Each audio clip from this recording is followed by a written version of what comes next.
지난 7월 1일은 공동회의 어떤 불법 세력들을 저지하고 교회의 어떤 질서를 세우는 귀중한 날이었습니다. 그리고 학예 대성의 기간 중인 지난 8월 2일은 교회 내 그동안 불법 세력들이 점유하고 있던 모든 성전을 깨끗하게 정화하는 마치 평강의 수전절과 같은 복된 날이었습니다. 그 중에서도 핵심은 지난 8월 2일 수요일 날 그동안 본부를 불법으로 점유하면서 또 언론국산을 보필한다고 하는 명분하에 그러니까 모든 사실은 비리의 온상이었던 그곳을 정결케 한 것이 가장 핵심적이었던 것을 볼 수가 있습니다. 그래서 우리 자료 화면 보시듯이 이 시간에 그동안 본부에서 언론국산을 보필했던 김미자 전사의 충격적인 절도 행각과 비리 카르텔에 대해서 말씀을 드리겠습니다.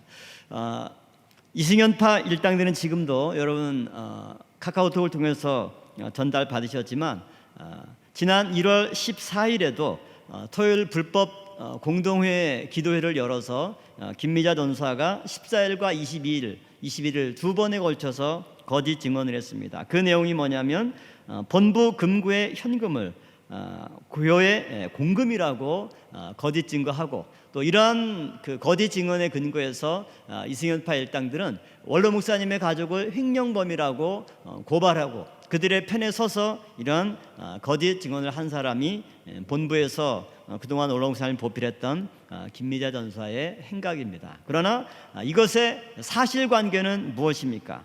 그 사실은 본부 금고에 있던 귀금속과 또 수많은 현찰을 사실은 본인이 몰래 훔쳐다 놓고 원로 목사님의 가족에게 뒤집어 씌운 그 흉악한 실체가 지난 8월 2일 날 드러나게 되었다라고 하는 겁니다.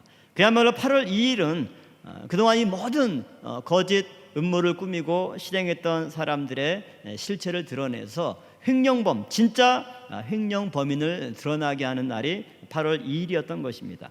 그리고 그날 저희 현장에 있던 성도님들이 본부 유리창을 부득이하게 깨고 안에 진입할 수밖에 없었는데 저쪽에서는 그 모든 내용들을 본부 건물을 파괴하고 마치 김미자 전사의 개인 현금이나 어떤 귀중품 같은 것을 우리 성도들이 절도한 것으로 뒤집어 씌우고 있습니다. 그러나 이것은 본부 건물을 파괴하거나 또 김미자 전사의 개인 물품들을 절도한 것이 아니라 쉽게 비유로 얘기하자면 본부에 잠입한 도둑을 잡기 위한 불가피한 조치였다라고 하는 것을 알 수가 있습니다. 우리 자료 화면에 보시다시피 평생 원로 목사님을 보필하면서 은택을 입고 정말 사랑을 받았음에도 불구하고 가장 핵심적인 지근거리에서 그 모든 것들을 도둑질한 배신자의 실체가 드러났다고 하는 겁니다. 그래서 그날 8월 2일 수요일 날 오전 10시 15분경에 사무국장님께서 정식으로 퇴거를 통보했습니다. 그럼에도 불구하고 퇴거를 불응하고 그 다음에 그 전화를 받자마자 본부 안에서 뭔가 불이 나게 왔다 갔다 하면서 물건을 챙기는 소리가 입구까지 들릴 정도였습니다. 그래서 현장에 있던 성도님들은 뭔가 본부에서 원로 목사님의 유품이나 이런 것들을 혹시 불법적으로 가져가면 안 되기 때문에 이런 어떤 상황을 염려를 했던 겁니다. 그래서 불가피하게 본부의 문을 걸어잠그고 열어주지도 않고 나가지도 않기 때문에 그 사이에 성도님 한 분이 유리를 깨고 본부에 진입했을 때 그 1시간 동안 3개의 여행용 캐리어 가방에 원로 목사님의 모든 유품을 챙겨서 도주하려다가 발각된 것이 8월 2일 사건의 전모입니다. 그래서 그 당시 김미자 전사가 빼돌리려고 했던 귀중품의 내용들을 보면 현금으로만 6억 5천만 원이 있었습니다. 그리고 원로 목사님께서 평소에 전쟁이 나면 그런 어떤 그 현금을 대체용으로 금괴를 사두셨었는데 그것의 무게를 환산해 보니까 약 시세로 3억 6천만 원 정도 됩니다. 그리고 원로 목사님께서 착용하셨던 시계나 벨트, 보타이 등 그것은 금액으로 돈으로 환산할 수 없는 것들입니다.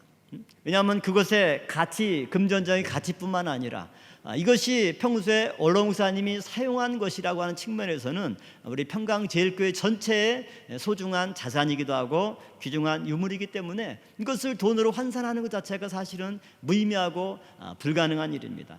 그래서 이런 원로 목사님의 물품들이 그 가방에서 나오자 현장에 있던 성도님들이 왜 이게 원로 목사님께 이 가방이 있느냐라고 다그쳤을 때 김미자 전사는 뭐라고 얘기했냐면 원로 목사님께 내 거야 이렇게 얘기를 했던 것입니다. 그 영상을 잠깐 보도록 하겠습니다.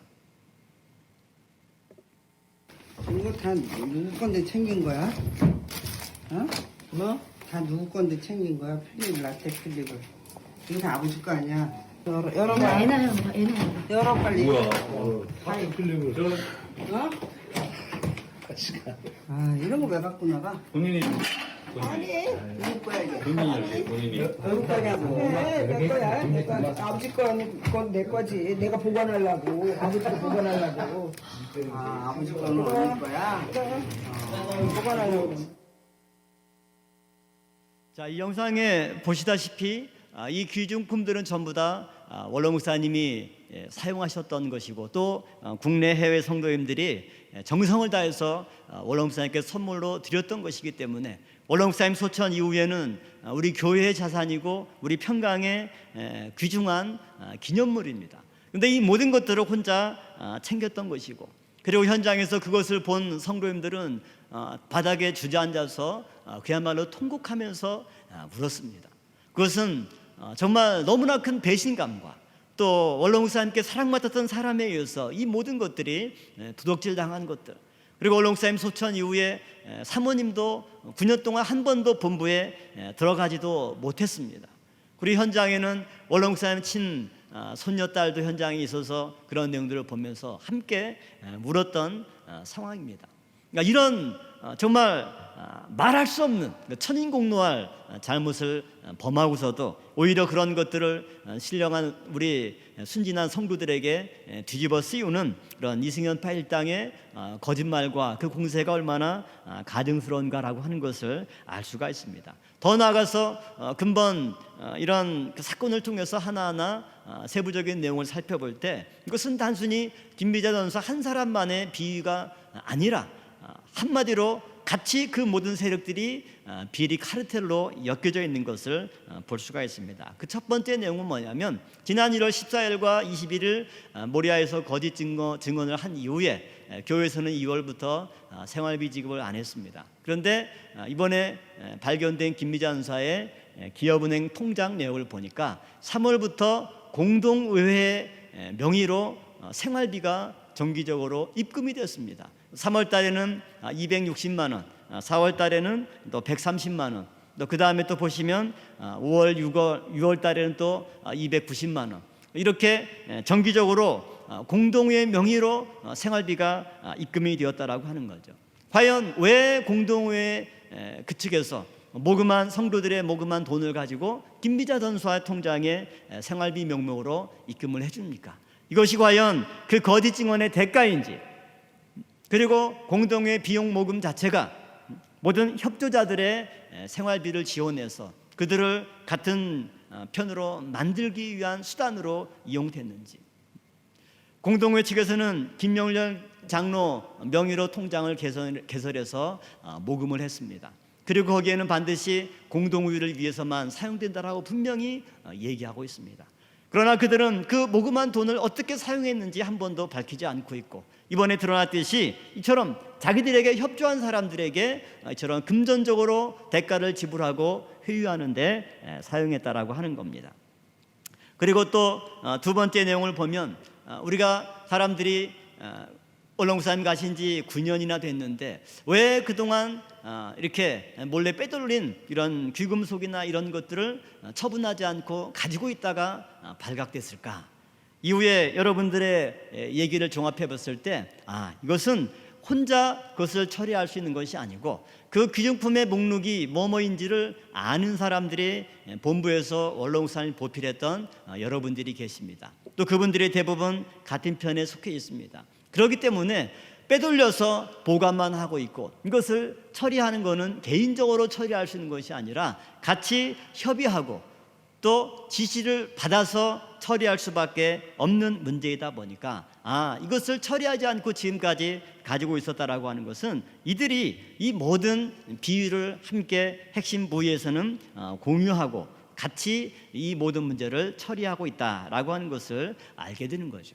그 다음에 또 세 번째는 지난 6월 20일에 있었던 서울지방노동위원회에서의 심사 과정 가운데 19명의 정직당한 교역자들이 처음에는 화해 조건들을 서로 협의하던 단계가 있었습니다. 그런데 그때 김겸선 목사나 이쪽 목사님들의 협의 조건이 뭐냐면 생활비는 안 받아도 좋다. 대신 2022년도에 해당하는 교구나 기관 배치를 해달라. 이것이 그쪽에서 요구한 화해 조건이었습니다. 그러니까 이 말은 뭐냐면 그들은 교회에서 생활비를 받지 않지만 이미 김미자 전사의 경우처럼 공동회 측에서 동일한 생활비와 보너스까지 받기 때문에 금전적으로는 아무런 손해가 없는 것입니다. 그래서 진호위 심사관도 얘기하기를 이런 케이스는 거의 100% 미지급된 급여를 지급해달라고 조건을 제시하는데 그것은 괜찮다라고 하는 것은 처음 보는 경우다라고 하면서 굉장히 의아하게 얘기했던 것을 볼 수가 있습니다. 그러므로 이들은 한마디로 돈으로 지탱하는 비리 카르텔이요 물질 공동체라고 하는 것을 알 수가 있습니다. 그러나 우리는 신령한 하나님의 교회, 우리 평강제일교회 참된 성도는 이처럼 돈으로 지탱하는 물질 공동체가 아니라 하나님의 말씀으로 지탱하는 신앙 공동체가 된 줄로 믿습니다. 그렇다면 김미자 전사의 이런 횡령한 또 절도한 내역, 재산 내역의 규모가 어느 정도일까 파악해 볼 때 8월 2일 날 당일날 인출한 훔친 현금만 6억 5천입니다. 그리고 금괴액수 3억 6천, 거의 시가 10억 정도에 해당합니다. 그리고 2014년 이후에 통장 거래 내역을 분석한 결과 최소 10억 이상의 현금 거래가 있었다라고 하는 것을 파악하게 되었습니다. 또 다음 자료 화면을 보시면 김미자 전사의 통장에서 2014년 12월 말까지는 평균 잔고가 100만 원에서 200만 원대에 불과했습니다. 그런데 2015년 2월 16일에 1억 원이 갑자기 입금이 되면서 평균 잔액이 1억대를 유지하게 됩니다. 그리고 2018년 4월 18일에는 5천만 원이 입금이 되고 5월 14일에는 2억 2,500만 원이 입금이 됩니다. 잔고가 2억 9천까지 늘어나고 그리고 2018년 6월 12일에는 여동생에게 2억을 송금하고 있고 또 이 밖에도 5천만 원, 1억 원 정도의 입출금 내역이 다수 발견되는 것을 봤을 때 전도사로서 우리가 받는 생활비가 뻔한데 저처럼 억대의 입출금 내역이 수시로 있는 것을 보고 이 내용들을 합산해 볼 때 10억이 넘는 엄청난 현금 거래가 한 7년 사이에 있었다라고 하는 거죠. 그리고 또 여기서 그날 본부에서 발견된 내용물 가운데 뭐냐면 차용증이 발견됐습니다. 이 차용증 액수는 3억 5천인데 그중에 한 사람은 오모 목사에게 2018년 상반기에 2억 원을 차용해 준 것이 있고 나머지 기타 두 건의 합계가 1억 5천입니다. 이 3억 5천의 내역은 모든 통장 내역을 볼 때 거래 내역이 없습니다. 그 말은 뭐냐면 현금으로 다 차용할 때 빌려줬다라고 하는 거죠. 그러므로 9년 동안 8월 2일 날 가지고 나가려고 했던 현금만 외화를 포함해서 6억 5천이었습니다. 그렇다면 9년 동안 이런 사용한 현금의 액수는 그건 가늠할 수가 없는 것입니다. 이것은 철저한 수사를 통해서 반드시 밝혀지고 철저하게 처벌을 받아야 된다라고 생각을 합니다. 그래서 원로 목사님의 가족과 교회는 이 문제에 대해서 어떻게 처리할 건가 그 향후 조치에 대해서 말씀을 드리겠습니다. 먼저 김미자 전사가 빼돌리려 한 모든 현금과 귀금속을 교회에 헌금하기로 결정하고 가족들이 확인서를 제출했습니다. 이 내용을 보면 박윤신 목사님의 유가족들은 교회가 민형사상 조치를 취하여 위 김미자 전사로부터 피해 금품을 회수하는 경우 상속받는 대신 이를 모두 교회에 헌납하고자 합니다. 있다라고 하는 확인서를 며칠 전에 8월 달 명의로 작성을 해서 민갑식 사모님과 박대빈 장로님 명의로 가족을 대표해서 확인서를 교회에 제출했습니다. 교회는 이런 확인서에 근거해서 민형사상 고발을 취하는 가운데 이런 범죄 행각에 대해서 철저하게 책임을 물을 것입니다. 끝으로 이러한 본부 절도 행각의 의미가 무엇입니까? 작은 첫 번째는 원로 목사님을 위하는 척하면서 사실은 원로 목사님의 모든 것을 훔쳐서 이용하려고 했다는 사실입니다. 그들은 하나님의 구속사 말씀을 마치 자신들의 전유물인 것처럼 거짓으로 증거하고 있죠. 또 이번에 불법 컨퍼런스에서도 마치 12권이 예수님의 탄생일에 관한 내용인 것처럼 또 거짓으로 주장했습니다. 또 원로 목사님의 이런 유품을 훔쳤을 때 많은 사람들이 얘기합니다. 몇 년 뒤에 원로 목사님이 착용했던 보타이나 벨트를 메고 이렇게 얘기할 수가 있죠. 이거 원로 목사님이 나한테 주신 것이다. 그래서 원로 목사님이 이런 것을 주신 것을 봤을 때 원로 목사님의 후계자고 원로 목사님이 진정 말씀을 계승하는 사람으로 세운 것이다. 이렇게 주장하는 것이 충분히 가능하다라고 많은 성도님들이 이구동성으로 얘기하고 있습니다. 이처럼 자신들이 훔치고 이를 가족에게 뒤집어 씌우는 거짓의 실체, 이것을 우리는 똑바로 알아야만 한다라고 하는 거죠. 평강제일교회는 하나님의 불꽃 같은 눈동자가 지켜보시고 돌보시는 교회인 줄로 믿습니다.